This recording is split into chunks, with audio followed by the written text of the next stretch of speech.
Magandang hapon mga boss. Today is Sunday. Gusto ko palang batiin yung mga mother dyan, lalo na sa mama ko, sa mga kapatid ko, tsaka sa asawa ko.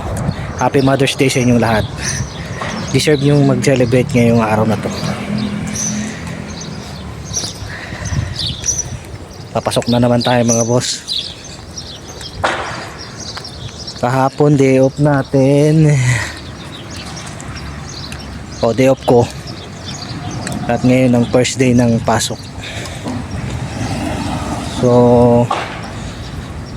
kung naalala nyo nung nakarang Friday, nagka-emergency dun sa restaurant. Pinasok namin yung mga lamesa dahil umuulan.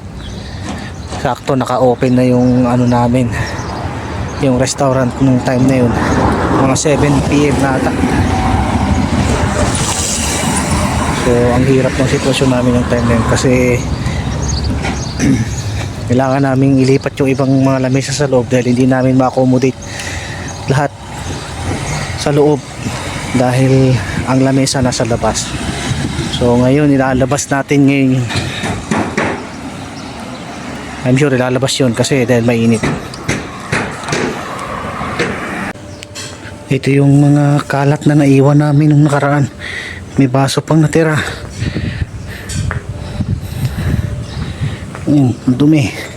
Tapos itong mga naulanan, I'm sure, ayan, dito pinagtanggalan namin. Ayan, lilinisan ko na naman, tapos ibabalik na naman natin yung mga pinagtanggalan dito, pati dito, dito, tsaka dun. So babalik muna ako dun sa natin dahil kailangan ko mag time in.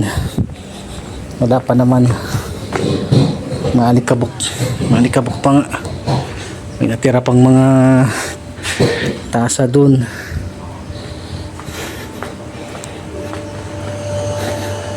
Medyo magulo dito dahil nga biglaan yung ulan. Nag-request yung mga guys na sa loob sila. So babalik muna tayo doon sa kailangan natin mag time in. Eto na mga boss, na ibalik na namin yung mga lamesa sa dati niyang mga pwesto dito. Nilabas namin lahat, pati doon.